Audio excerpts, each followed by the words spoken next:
والإسلام ديني ومحمدا رسول الله ويقيني أدنو إليه ساجدا بجبيني اقبل صلاتي وللصلاة. الحمد لله نحمده ونستعينه ونستغفره ونؤمن به ونتوكل عليه ونعوذ بالله من شرور أنفسنا ومن سيئات أعمالنا من يهده الله فلا مضل له ومن يضلل فلا هادي له ونشهد أن لا إله إلا الله وحده لا شريك له ونشهد أن سيدنا وسندنا ومولانا محمدا عبده ورسوله صلى الله تعالى عليه وعلى آله وأصحابه أجمعين. أما بعد فأعوذ بالله من الشيطان الرجيم. بسم الله الرحمن الرحيم. اقرأ باسم ربك الذي خلق خلق الإنسان من علق اقرأ وربك الأكرم الذي علم بالقلم علم الإنسان ما لم يعلم. صدق الله مولانا العظيم.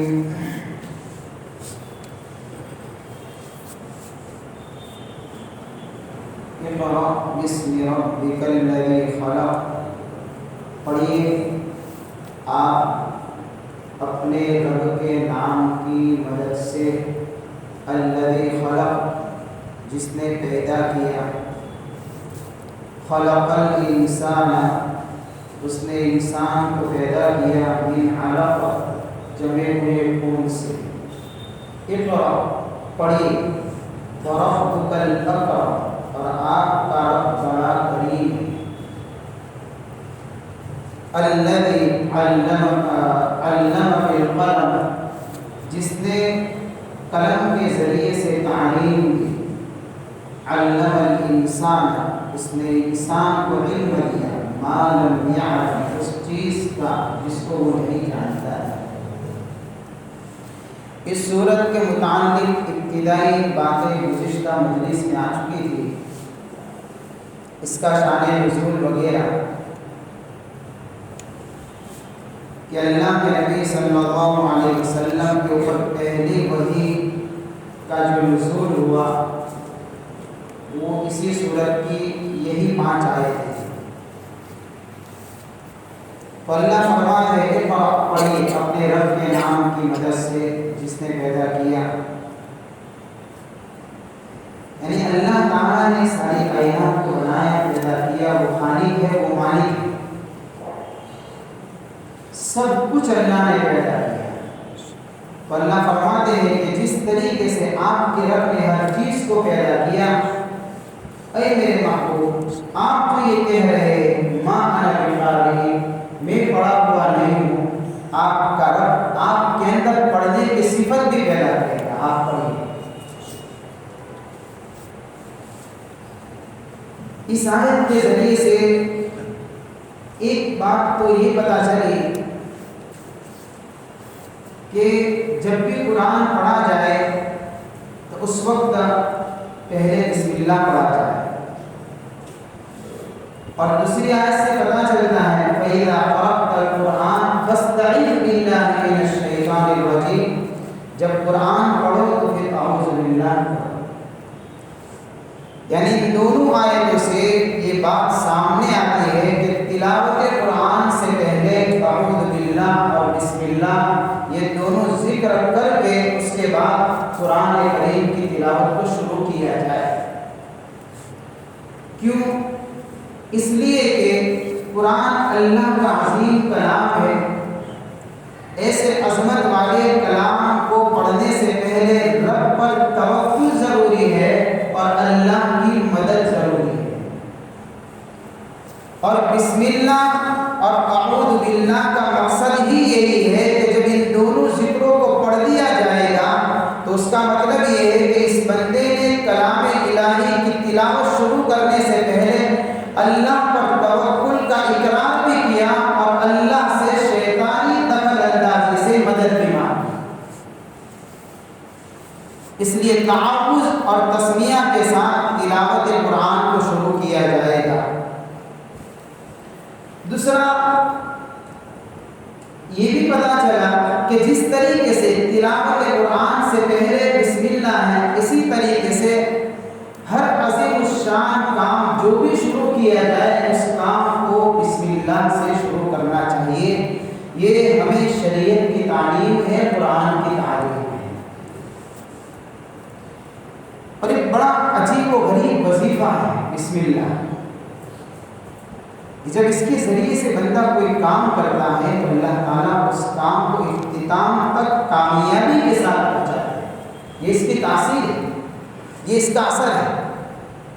ہم پوری 24 گھنٹے کی زندگی کے اوپر ریسرچ کریں، سوچیں پوری 24 گھنٹے کی زندگی میں کتنے کام کرتے ہیں، ان کاموں میں سے کتنے کام ایسے ہیں کہ ان کاموں کو شروع کرنے سے پہلے ہم نے بسم اللہ پڑھا، جبکہ قرآن اور شریعت ہمیں تعلیم ہے کہ اپنے کام کے آغاز میں کھانا کھا رہے ہیں بسم اللہ پڑھ کر، پانی پی رہے ہیں بسم اللہ پڑھ کر، رات کو سونے کی تیاری کر رہے ہیں بسم اللہ پڑھ کر، صبح اٹھے بسم اللہ پڑھیے، اللہ نے بہترین رزق کھلایا بسم اللہ پڑھیے، گھر سے باہر نکلے بسم اللہ پڑھیے، گھر میں انٹری کی بسم اللہ پڑھیے، سواری پر سوار ہوئے بسم اللہ کے ساتھ میں، عافیت کے ساتھ میں منزل تک پہنچے بسم اللہ، اللہ کا ذکر ہر قدم کے اوپر اللہ کے ذکر کے ساتھ میں کام کا آغاز اور کام کی انتہا ہونی چاہیے۔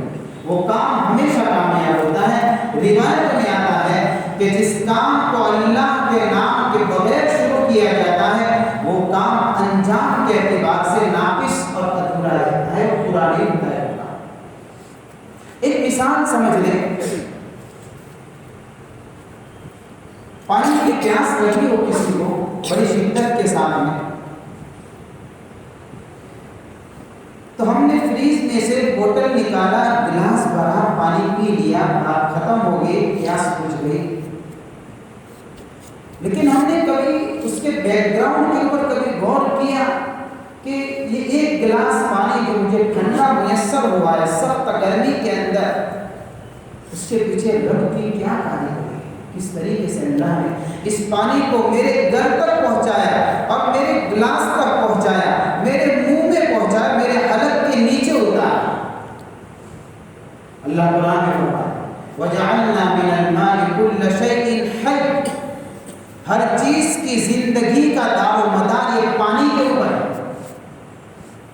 یہ ایسی قیمتی چیز ہے پانی کہ انسان بغیر کھائے کچھ زندگی کے لمحات گزار سکتا ہے، لیکن پانی ایسی قیمتی چیز ہے کہ پانی کے بغیر وہ رہ نہیں سکتا۔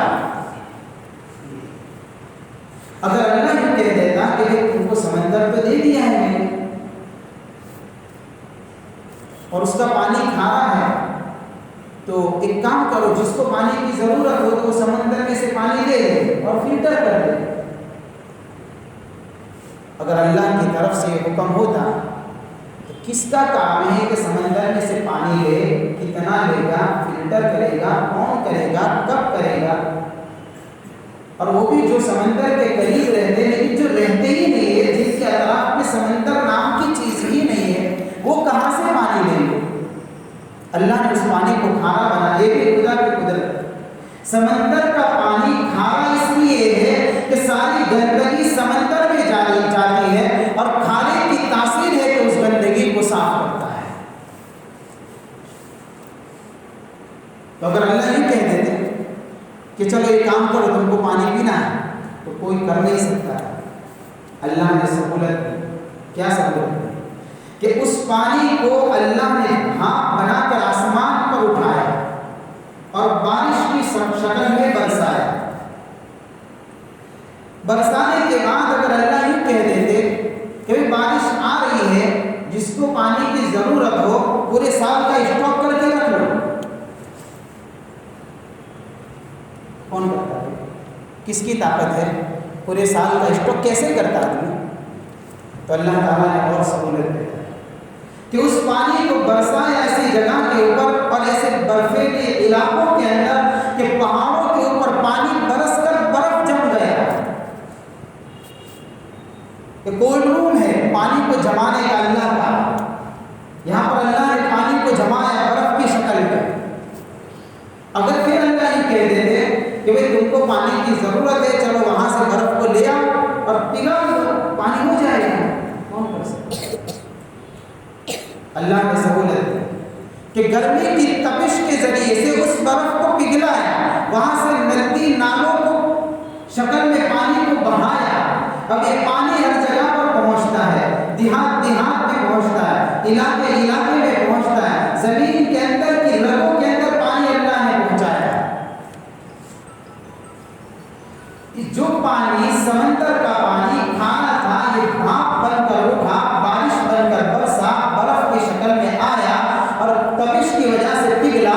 اس پانی کو اللہ نے گرمی کی تپش سے پگھلا کر زمین کی تہ میں پہنچایا، وہاں سے پانی کو اٹھایا. یہ رب کی کاریگری ہے، یہ اللہ کی پروسیس ہے. اتنے سارے کام کے بعد اللہ نے ایک گلاس پانی میرے منہ تک پہنچایا ہے. بسم اللہ کہہ کر پڑھیں گے، اللہ کا یقین دلوں میں اترے گا. یہی تو اللہ کی وجہ ہر کام کی ابتدا بسم اللہ کے ذریعے سے. یہ اللہ کی قدرت تو دیکھیں. ہارون بہلول تو بہلول تھے. حضرت مفتی تقی عثمانی دامت برکاتہ نے اپنے مواعظ کے اندر ایک واقعہ لکھا ہے. بہلول تو بہلول تھے، بڑے اللہ والے تھے، ان کو دنیا سے کوئی مطلب نہیں تھا. ہارون رشید کے دربار میں آنا جانا رہتا تھا ان کا. اتفاق ایسا کہ ایک مرتبہ بہلول بیٹھے ہوئے، ہارون رشید نے پانی کا گلاس مانگا پینے کے لیے.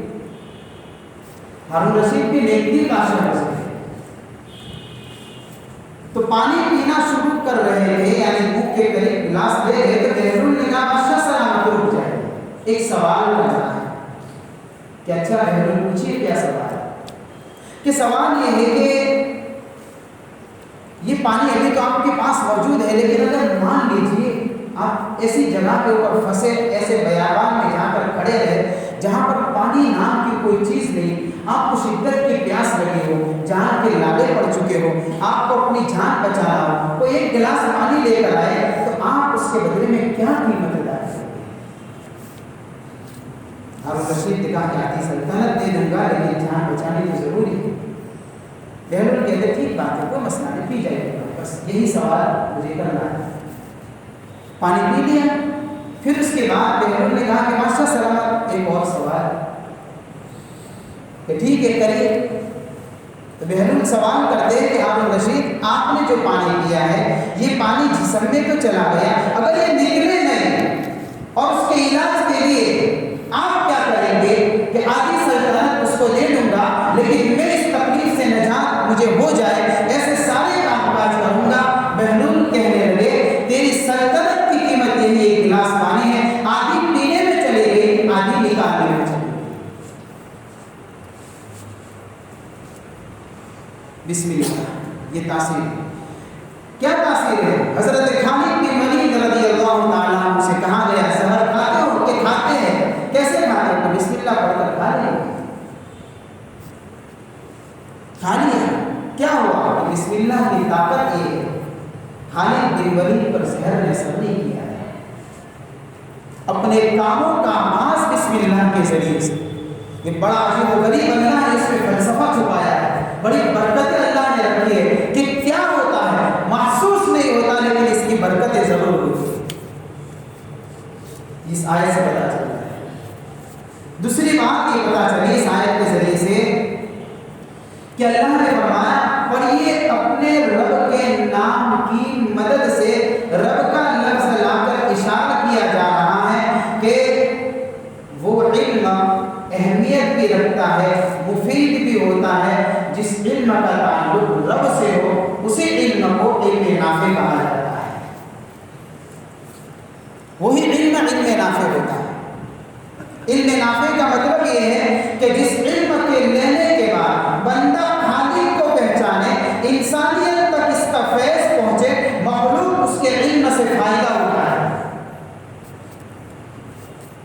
انسانیت کی خدمت ہو جائے.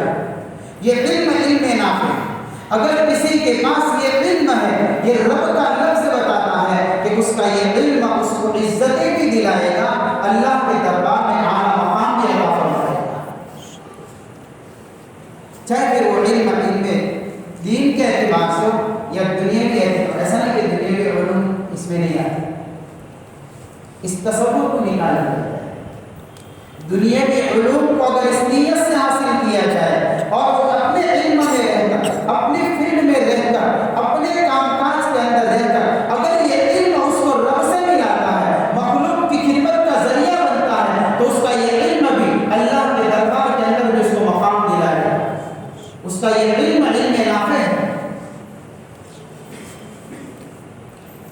اور اگر اس علم کے ذریعے سے نفس کی پاکیزگی حاصل نہ ہو، سیرت اور کردار میں بلندی پیدا نہ ہو، اخلاق و کردار نہ سنورے، روحانی تربیت نہ ہو، اندر سے نظافت اور طہارت نہ ہو،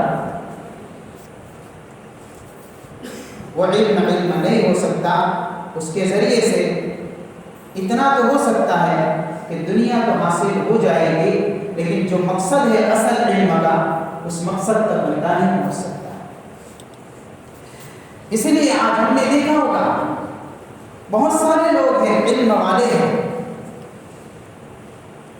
اللہ نے مختلف فنون سے اور مختلف صلاحیتوں سے نوازا ہے، لیکن آج ان کا یہ علم نہ وہ اپنے علم سے خالق کو پہچانتے ہیں اور نہ وہ اپنا علم مخلوق کی خدمت کے لیے استعمال کرتے ہیں.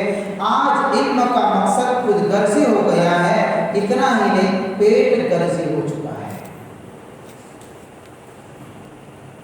اور اللہ کے نبی صلی اللہ علیہ وسلم نے فرمایا کہ جس نے علم حاصل کیا، ہونا تو یہ چاہیے تھا کہ اس علم کے ذریعے سے رب کی رضا کو حاصل کرتا، لیکن اگر کسی نے اس علم کے ذریعے سے مقصد بنایا اعظم من الدنیا، تاکہ دنیا کی دولت کو اور دنیا کے ساز و سامان کو حاصل کرے، حضور پاک صلی اللہ علیہ وسلم نے فرمایا، ابو داؤد کی روایت ہے، وہ کل قیامت میں جنت کی خوشبو تک بھی نہیں سونگے گا. اللہ ہماری حفاظت فرمائے. ایک دوسری روایت میں آیا، طلب العلم، جس نے علم حاصل کیا، کیوں کیا؟ لیجاری بہ العلماء او لیماری بہ السفہاء. علم حاصل کیا، کیوں کیا؟ اس لیے کیا تاکہ علماء سے مقابلے پر آئے. ابو ترمذی کی روایت ہے، علم حاصل کیا، کیوں کیا؟ اس لیے کیا تاکہ بیوقوفوں سے بحث و مباحثہ کرے. علم حاصل کیا، کیوں کیا؟ اس لیے کیا تاکہ لوگوں کو اپنے علم کی طرف اور اپنی طرف متوجہ کرے. تو حضور پاک صلی اللہ علیہ وسلم نے فرمایا، ادخلہ اللہ النار، اللہ اس کو جنت میں داخل کرے گا. اس لیے کہ اس کا یہ علم نافع نہیں ہو سکتا. اس لیے رب کا لفظ لا کر بنایا جا رہا ہے کہ وہ علم، اس علم کا تعلق اللہ کی ذات سے ہو اور وہ علم اس کو رب تک پہنچائے، مخلوقات کی پیاس کو بجھائے، تو یہ علم اس کا علم نافع ہے. چاہے وہ دنیا کے علوم کا مالک ہی کیوں، اس کا یہ علم نافع کرے گا. آگے اللہ فرماتے ہیں، خلق الانسان من علق، اس نے انسان کو جمے ہوئے خون سے پیدا کیا. یعنی گویا کہ اللہ فرمانا چاہتے ہیں، اے میرے محبوب صلی اللہ علیہ وسلم، ہم نے آپ کی ظاہری تربیت بڑی عجیب و غریب انداز میں فرمائی. رب، یہ بسم رب، رب کا لفظ آیا ہے. یہ رب کا لفظ جو ہے بڑا عجیب و غریب لفظ ہے، اللہ کا بڑا زبردست نام ہے. دیکھیے اللہ فرماتے ہیں قرآن کی پہلی ہے الحمدللہ رب العالمین، رب کا لفظ ہے. قرآن کی آخری آئے قل اعوذ برب الناس، رب کا لفظ ہے. پہلی وحی اقرأ بسم رب، رب کا لفظ ہے. عہد الست، عالم برزخ کا سوال الست بربکم، رب کا لفظ ہے. قبر کا پہلا سوال من ربک، رب کا لفظ آیا. یہ رب کی ربوبیت کی شان بڑی نرالی ہے. تو اللہ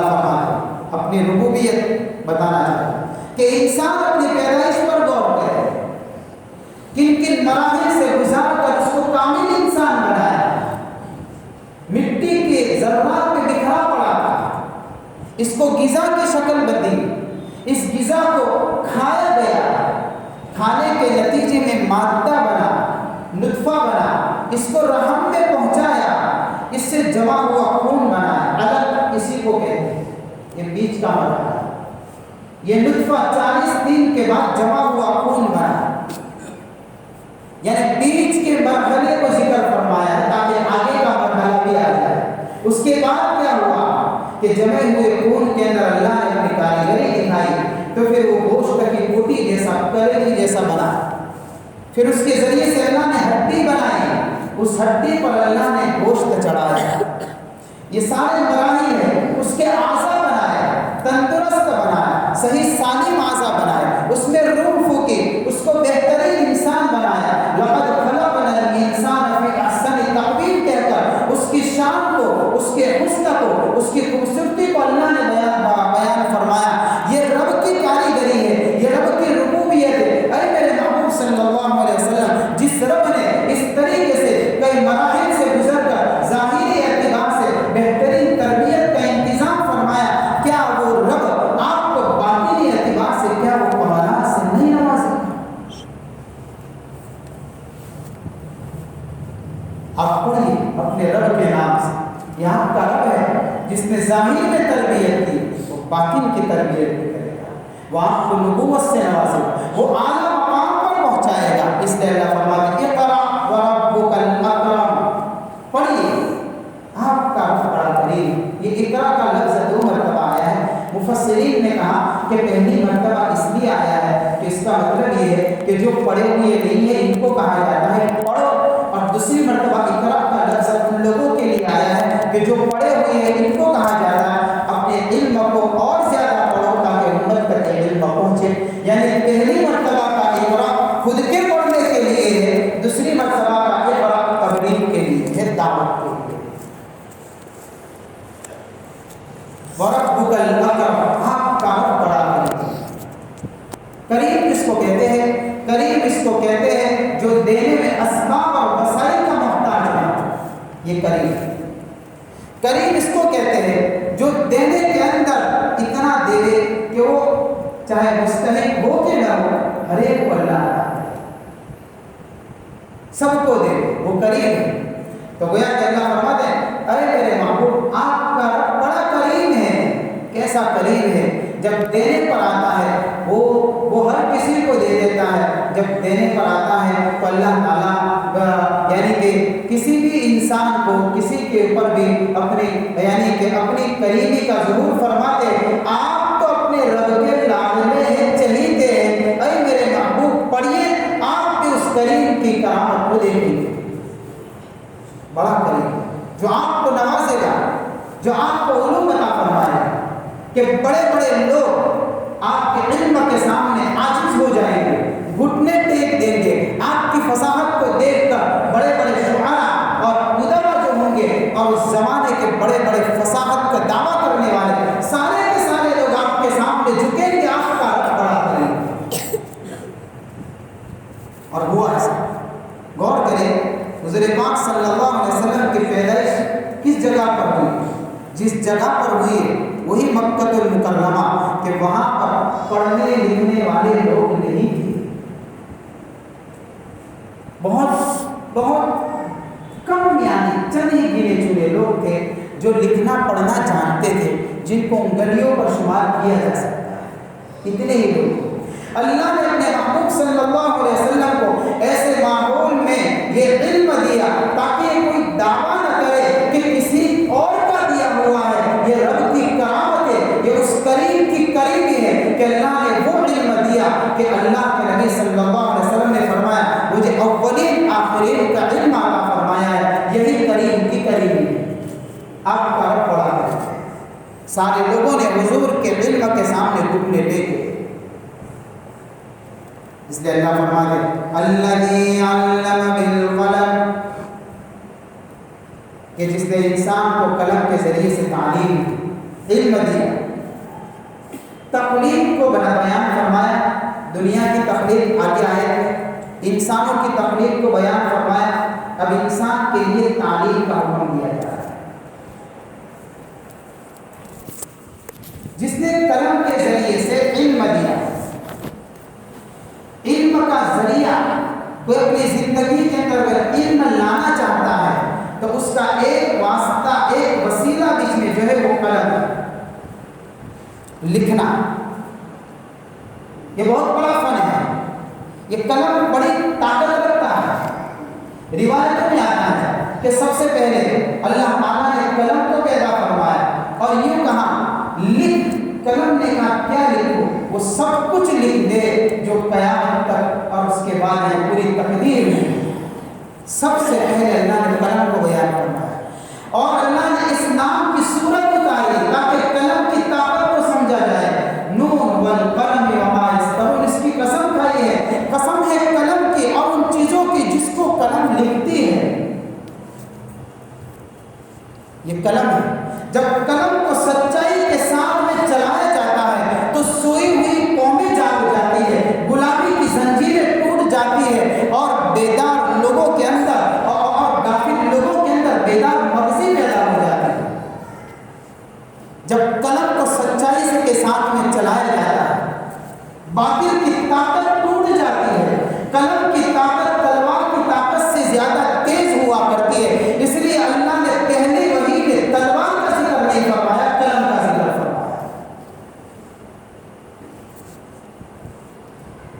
قلم تلوار کی نوک سے زیادہ تیز اور دھاردار ہے، اس لیے قلم کے استعمال کے بھی اصول ہے۔ یہ علم کا وسیلہ ہے، جس طریقے سے زبان کے استعمال کے اصول ہوا کرتے ہیں کہ زبان کو چلانا ہے۔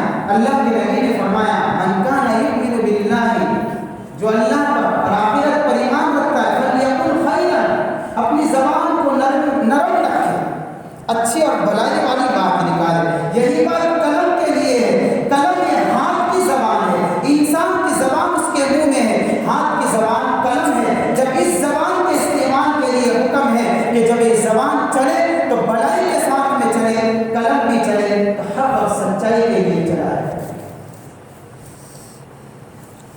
جب زبان پھسل جاتی ہے تو دلوں کے اندر زبان تازہ ہوا کرتے ہیں، جب قلم پھسل جاتی ہے قومیں اجڑ جاتی ہیں، معاشرہ برباد ہو جاتا ہے، فساد برپا ہو جاتا ہے۔ اگلے زمانے سے آج تک علوم جو پہنچائے گئے یہ قلم کا صحیح استعمال ہے۔ ایک صدی سے دوسری صدی تک کیسے علوم آئے؟ یہ قلم کی طاقت اور تاثیر ہے۔ جب قلم کا صحیح استعمال کیا گیا ہزاروں سال کے بعد میں آج تک علوم زندہ ہے اور تا قیامت زندہ رہیں گے قلم کے ذریعے سے۔ اور آج اس قلم کی تاثیر اور اس کے حقیقت سے ہم اتنے ناواقف ہو چکے۔ یہ چھوٹا سا ہے قلم، بڑی عجیب و غریب چیز ہے